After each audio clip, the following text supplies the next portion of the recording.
Di bulan yang baru ini saudara, di bulan Maret saudara, dan ini bulan yang spesial buat saya karena bulan Maret itu adalah Marcel saudara. Haleluya.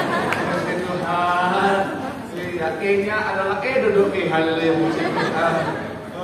T-nya belum kepikiran saudara, puji Tuhan.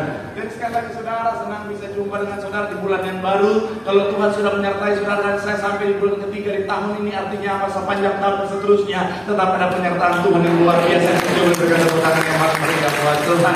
Sama-sama bilang sama saya, aku pasti disertai Tuhan.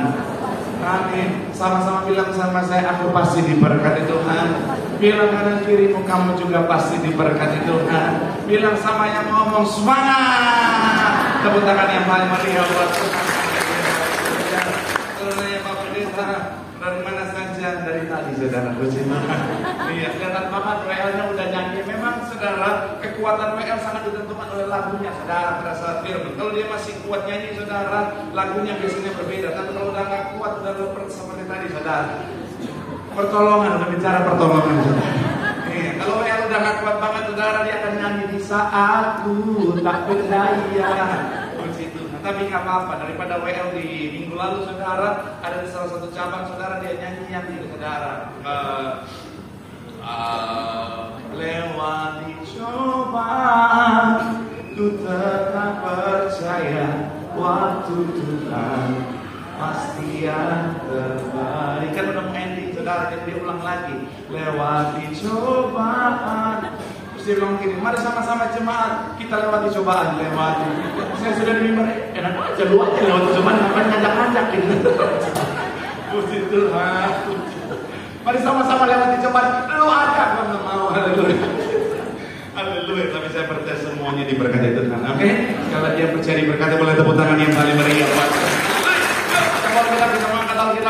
Alkitab juga boleh, Alkitab juga boleh, yang tak boleh kita angkat tangan juga boleh, sama-sama dengan iman percaya, sama-sama kita katakan dalam nama Tuhan Yesus, aku percaya Alkitab ini adalah firman Tuhan, setiap kata kalimatnya sanggup memberkati aku, dan hari ini aku pasti diubahkan, aku pasti dipulihkan dalam nama Tuhan Yesus. Sama-sama kita katakan amin. Kita pakai satu ayat saudara, Mazmur 23 yang pertama. Kita akan belajar satu ayat saudara, dan ini ayat yang saya percaya banyak saudara sudah hafal ayat ini saudara. Yuk, Mazmur pasal yang ke-23 ayatnya yang pertama, yang sudah di sana Mazmur 23 satu boleh bilang aku diberkati Tuhan. Sama-sama kita baca 3. Iya, Mazmur Daud. Tuhan adalah gembalaku, takkan kekurangan.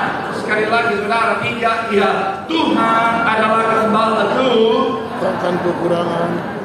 Saya percaya saudara, ada banyak orang yang hafal ayat ini saudara. Bahkan memang ini salah satu ayat yang terkenal dalam Alkitab saudara. Bahkan ada banyak lagu yang terinspirasi saudara. Bahkan plak-ketiplak saudara, kalau bahasa zaman sekarang saudara, dari ayat ini saudara. Salah satu lagunya adalah Tuhan adalah gembalaku, takkan kekurangan aku. Saya mau bilang saudara, ayat ini sangat terkenal, dan beberapa film yang saya pernah tonton saudara, ada bagian atau scene dalam film itu saudara juga membahas tentang Mazmur 23 ayat 1 ini saudara. Bahkan si aktornya secara langsung baca ayat ini saudara. Banyak orang sekali lagi tahu ayat ini, tapi seringkali ada banyak orang nggak mengerti makna yang terkandung di dalam ayat ini saudara. Padahal ketika Roh Kudus bukakan dalam hati saya saudara, saya pelajari ada banyak hal berharga yang terkandung dalam ayat ini saudara. Dan saya mau bilang saudara, kalau saudara dan saya pahami ayat ini, saudara dan saya tidak akan ketakutan lagi. Kalau saudara dan saya pahami ayat ini, saudara dan saya tidak akan khawatir lagi. Kalau saudara dan saya pahami makna di balik ayat ini saudara, saya mau bilang saudara dan saya akan tetap berjalan dalam kebenaran. Setiap langkah kita langkah kemenangan, langkah berkat, langkah keselamatan. Tepuk tangan dulu yang paling meriah buat Tuhan. Nah, hari saudara yang sesuai dengan apa yang Tuhan taruh di hati saya akan bahas satu judul khotbah atau tema khotbah, yaitu bicara tentang the precious meaning atau bicara tentang makna berharga dari Mazmur 23 ayat 1. Sama-sama bilang sama saya makna berharga. Sama-sama bilang sama saya dari Mazmur 23 ayat 1. Amin. Seperti yang saya bilang tadi, saudara, ayat ini powerful. Kalau saudara pahami, saudara lakukan, saudara jadikan dasar dalam saudara melangkah dalam kehidupan saudara, gak akan ada kekhawatiran, gak akan ada ketakutan. Yang adalah berkat pemulihan, penyertaan, dan keselamatan. Tepuk tangan sekali lagi. Haleluya. Tuhan, haleluya. So, apa makna berharga dan Mazmur 23 ayat 1, saudara? Yang pertama saya mencatat adalah bicara tentang hubungan. Sama-sama bilang sama saya hubungan. Sama-sama bilang sama saya hubungan. Bagian awal sama-sama kita baca ayatnya. Yang pertama bagian awal dikatakan apa? Mazmur Daud. Tuhan adalah apa? Sekali lagi saudara, 3 ya. Tuhan adalah apa?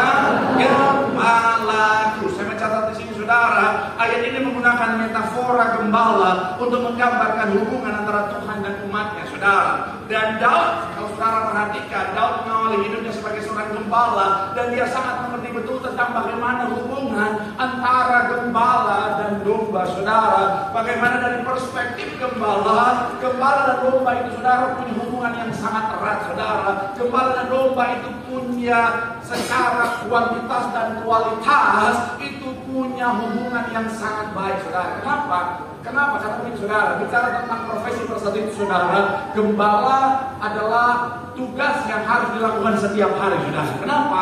Karena kalau sampai tidak dijalankan tugas itu, saudara, artinya dombanya nggak makan, saudara.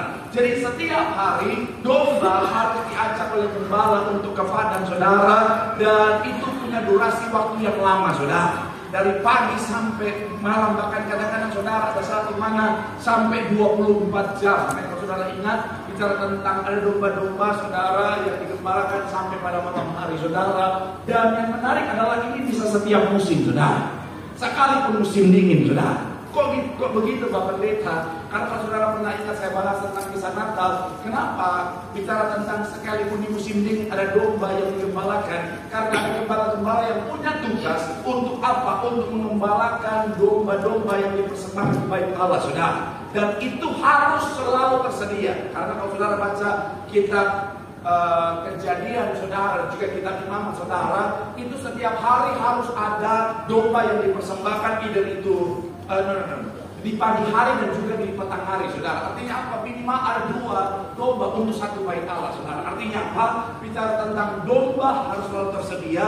Makanya gembala harus selalu mengembalakan setiap hari, setiap musim, sepanjang tahun, saudara. Dan di sini kita bisa melihat apa, saudara, bahwa adanya hubungan yang erat di sana, saudara. Adanya hubungan yang terjalin di sana, saudara. Bahkan kalau saya singgung tadi kisah Natal, itu gembala dan domba itu tidur bersama di padang, saudara. Artinya apa? Ada kedekatan yang luar biasa. Dan saya mau bilang, saudara, inilah makna pertama yang terkandung dalam Mazmur 23 ayat 1 yang Tuhan inginkan saudara dan saya miliki dengan Dia, yaitu apa? Hubungan yang erat. Sama-sama bilang sama saya, hubungan yang erat.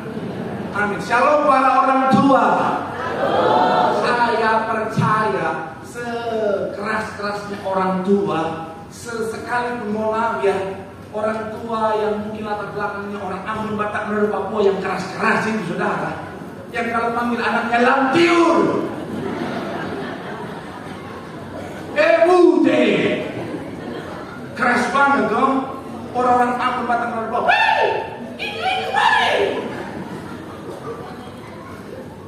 memang nadanya berbeda. Kalau orang Batak lebih low, hey bude. Kalau orang Ambon, Manado, hey lebih, iya, keras. Tapi saya mau bilang, saudara, sekeras-kerasnya kami, saudara, kami sayang anak. Betul tidak? Haleluya. Makanya saya mau bilang, saudara, orang tua mau sekeras apapun, dia punya keinginan untuk punya hubungan yang erat dengan anaknya, betul ya? Shalom anak muda. Sabar. Saya mau bilang ya, sekeras-kerasnya mama bapakmu, saya mau bilang, saudara, mereka punya keinginan untuk tetap dekat dengan anak-anaknya. Sekalipun kelihatannya cuek, saya mau bilang, saudara, orang tua punya keinginan untuk apa? Selalu dekat, even untuk hanya melihat anaknya. Itu sebuah sukacita yang luar biasa buat orang tua. Betul para orang tua? Iya. Makanya inilah yang dirasakan oleh Tuhan. Tuhan ingin saudara dan saya punya kedekatan dengan Tuhan. Karena salah satu yang menyakitkan buat orang tua adalah ketika anaknya udah gak mau lagi dekat dengan orang tua. Setiap diajak mama adalah, setiap mau dia bilang, udahlah, aku sendiri aja, aku udah dewasa kok. Saya mau bilang saudara, buat anak muda, selama masih punya kesempatan bersama dengan orang tua, manfaatkan. Karena ada saat dimana kau pengen gak bisa lagi. Jadi sekali lagi balik lagi pada poinnya saudara, Tuhan mau kita punya hubungan yang erat dengan Tuhan. Saya mau bilang saudara, makanya jangan jauh dari Tuhan. Karena kita gak bisa apa-apa tanpa Tuhan. Amin, saya senang jemaat BCP. Saya sudah berbulan-bulan di sini saudara, saya lihat konsisten saudara datang cari Tuhan. Artinya saudara tahu betul betapa pentingnya hubungan dengan Tuhan. Kalau kita punya kedekatan erat dengan Tuhan, hidup kita pasti luar biasa. Tepuk tangan yang paling meriah buat Tuhan. Bilang sama kanan kiriku, hubungan itu penting. Tepuk tangan yang paling meriah buat Tuhan. Yang kedua saudara, apa makna dari Mazmur 23:1? Yang kedua adalah kepercayaan. Sama-sama bilang sama saya kepercayaan. Sama-sama bilang sama saya trust. Sama-sama bilang sama saya iman. Masih dalam ayat yang pertama tadi saudara, sama-sama kita baca sekali lagi. Mazmur 23:1. Iya, Tuhan adalah. Bagian kedua dikatakan apa? Takkan kekurangan. Sama-sama bilang sama saya takkan kekurangan. Amin. Frasa takkan kekurangan aku menegaskan bahwa apa? Tuhan menyediakan segala yang dibutuhkan. Sekali lagi saudara, frasa takkan kekurangan aku menegaskan bahwa apa? Tuhan menyediakan segala yang dibutuhkan. Sama-sama bilang sama saya, Tuhan menyediakan. Makanya salah satu gelar nama Tuhan adalah Jehovah. Yes. Memang kalau Jumat BCP memang kalau ada lomba cerdas cermat Alkitab antar cabang, saya pegang BCP saudara.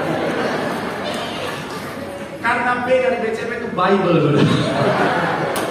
Bilang sekali lagi saudara, apa dari Mazmur 23:1 yang kedua adalah takkan kekurangan aku. Jehovah Jireh, Tuhan adalah Tuhan yang maha menyediakan. Daud karena dia berprofesi lama sebagai seorang gembala, dia tahu betul bahwa apa? Dari perspektif gembala, salah satu keinginan gembala adalah menyediakan segala keperluan domba-dombanya saudara. Dan saya mau bilang saudara, Daud percaya betul kalau dia adalah dombanya Tuhan. Segala keperluan dia percaya akan Tuhan penuhi. Dan kenapa saya bilang tadi bagian awal, kalau saudara dan saya paham makna ini, nggak akan ada ketakutan, nggak akan ada kekhawatiran, karena saudara dan saya tahu bahwa Tuhan pasti menyediakan. Katakan amin. Saya suka dari kalimat Abraham saudara, ketika Tuhan suruh Abraham bilang apa? Persembahkan, yaitu bicara tentang anakmu, betul ya? Persembahkan anakmu. Siapa? Bisa di atas bukit, yes. Bukit apa namanya? 2 juta rupiah. Aduh, nanti minta sama koordinator jangan sama saya. Oke, saya mau bilang saudara, di atas sana di atas bukit Tuhan, Bukit Moria itu saudara. Yang menarik begini saudara, ketika ditanya sama Abraham, kau akan mempersembahkan, kan bujangnya nggak tahu kan kalau yang mau dipersembahkan adalah Ishak kan anaknya. Ditanya, dombanya mana? Kok cuma naik berdua? Yang menarik Abraham bilang begini, Tuhan akan menyediakan. Padahal Abraham tahu sebenarnya yang disuruh untuk dipersembahkan siapa? Anaknya. Makanya dia nggak bodoh. Tapi yang menarik dia bilang begini, Tuhan akan menyediakan. Saya mau bilang saudara, iman yang luar biasa. Anak Tuhan harus punya iman bahwa Tuhan adalah Tuhan yang maha menyediakan keperluan. Tepuk tangan dulu yang paling baik. Setiap orang punya kebutuhan, amin. Siapapun kita punya kebutuhan. Saya punya kebutuhan. Siapapun saudara, semuanya punya kebutuhan. Tapi seringkali kita dihantui oleh kebutuhan kita, saudara. Kenapa? Karena kita suka lupa ada Tuhan yang maha menyediakan. Saya tahu Tuhan tahu kok keadaan saudara itu. Kan kata Jireh itu 2 suku kata, yir dan in, melihat dan menyediakan. Jadi Tuhan lihat, Tuhan tahu kau lagi berlutut utang-utangnya. Tuhan tahu kau lagi digangguan sama debt kolektor. Tuhan tahu kau lagi memikirkan bagaimana bayar SPP anakmu. Masih SPP nggak namanya sekarang? Yes, masih ya. Tuhan tahu istrimu lagi nuntut make up baru. Mama main TikTok Pak. Kayaknya kalau pakai yang biasa-biasa udah nggak cocok lagi deh. Pakai FIFA, pakai Waro udah ketinggalan. Ini memang sosial media itu kadang-kadang berusak otak. Iya, ibu-ibu yang dulu pakai mending kalau masih FIFA dan Barda. Dulu pakai Doris biasa aja.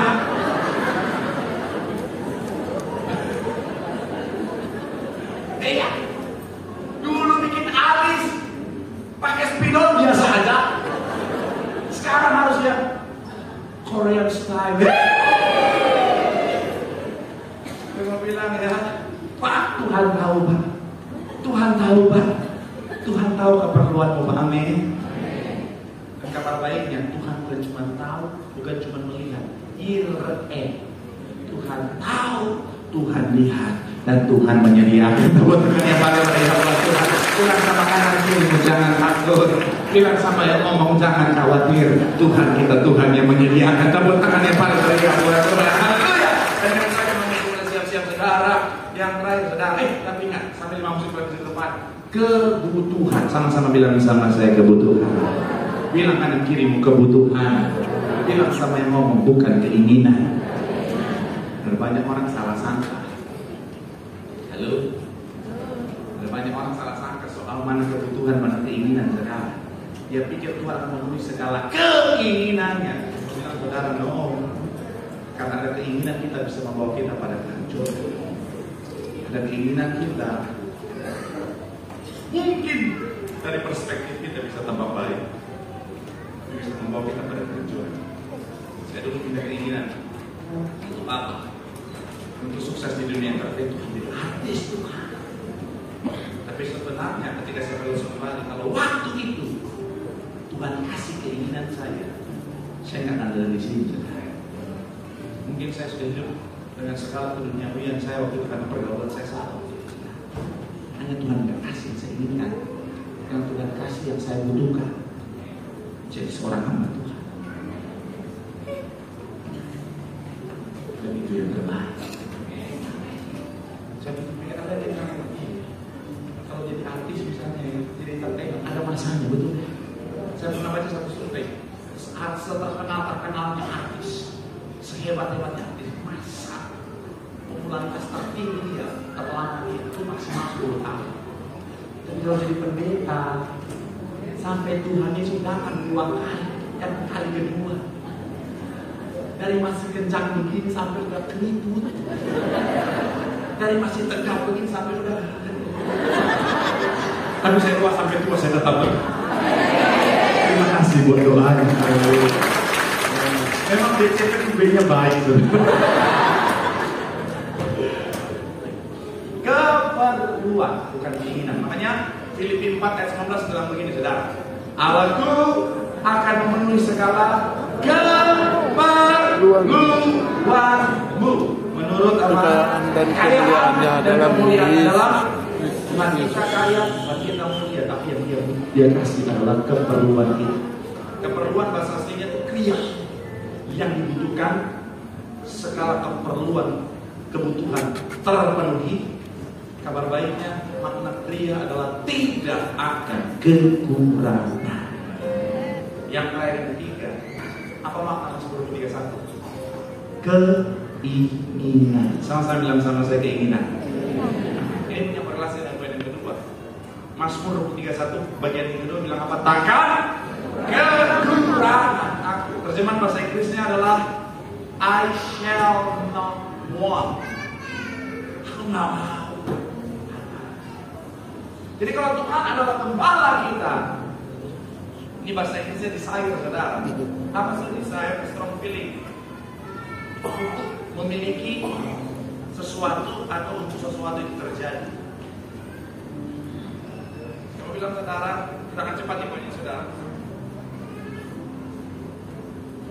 Apa makna yang ketiga adalah keinginan. Setelah kemarin kita bahas ya, Daud pernah jatuh dalam dosa. Kita bahas ketika dia lihat Bathsheba. Tapi setelah proses itu saudara, dia sadar betul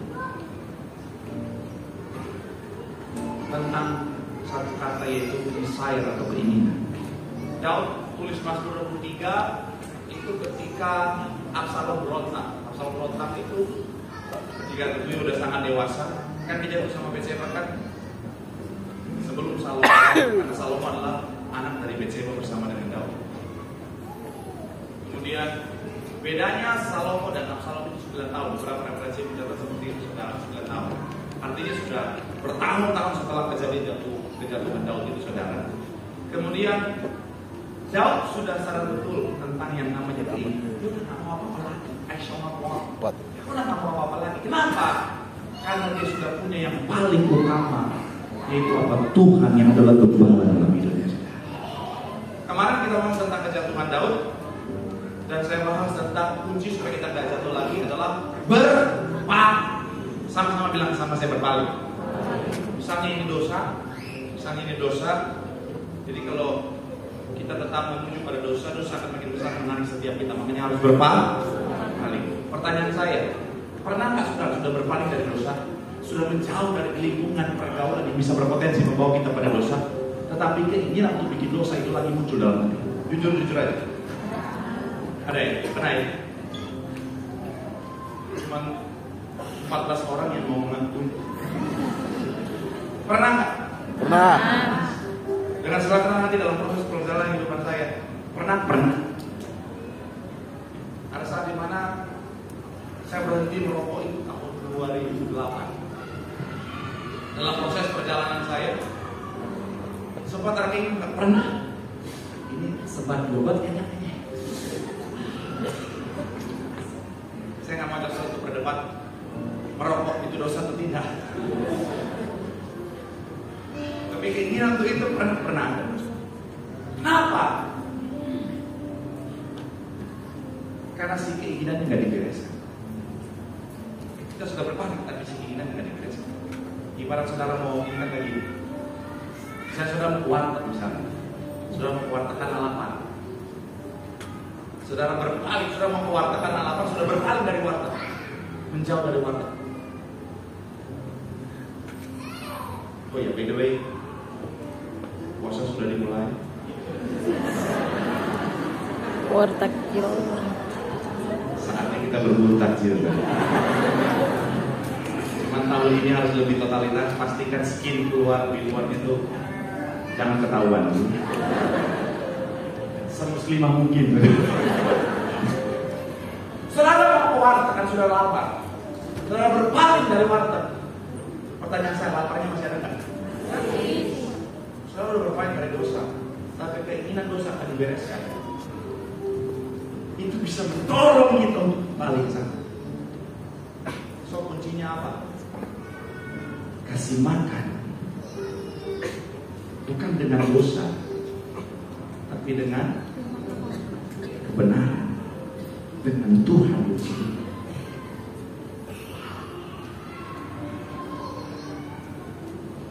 Bagaimana kunci supaya saudara nggak ke warteg lagi? Makan nasi padang. Betul tidak? Kalau saudara udah makan nasi padang 2 porsi, masih pengen balik nggak ke warteg? Kecuali saya percaya sekali saudara, orang Ambon, Batak, Manado, Papua, apalagi orang Manado yang makannya jarang kenyang. Kalau berhenti itu karena capek ngunyah. Tapi saudara akan kembali. Nah, begitupun kita. Ketika kita sudah kasih makan hidup kita full dengan Tuhan, tak akan ada keinginan lagi untuk bikin dosa. Karena segala keinginan kita sudah terpenuhi dengan Tuhan itu sendiri. Makanya balik lagi poin yang pertama, hubungan dengan Tuhan, keintiman dengan Tuhan menghasilkan kepenuhan. Selalu cara hubungan dengan Tuhan, keintiman dengan Tuhan, penuh dengan Tuhan. Saya bilang saudara, nggak akan ada keinginan untuk yang lain. Saat itu akhirnya kepenuhan kita dengan Tuhan akan membawa pada hidup yang berkenan di hadapan Tuhan, pada langkah yang berkenan di hadapan Tuhan, surga, kerajaan Allah, dan kebenarannya pasti yang menjadi tujuan kita. Pak, kan kita masih hidup di dunia, Pak. Saya mau Tuhan, tapi cicilan kan ada. Saya mau Tuhan, tapi kebutuhan kan ada. Balik lagi. Kalau kita sudah fokus pada apa yang benar, kalau keinginan kita yang utama adalah kerajaan Allah dan kebenarannya, maka sama-sama bilang sama saya semuanya, sama-sama bilang sama saya segalanya pasti ditambahkan bagi setiap kita. Tepuk tangan yang paling meriah buat Tuhan. Bilang sama dirimu, jangan takut, jangan khawatir, semuanya pasti ditambahkan. Tepuk tangan yang paling meriah. Yang sekali malam pegang tanganmu, tepuk tangan sorak-sorai yang paling meriah buat Tuhan. Haleluya, haleluya.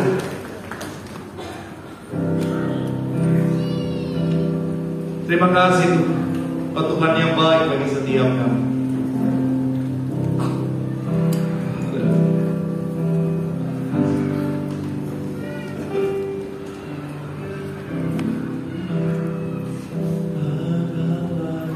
Adalah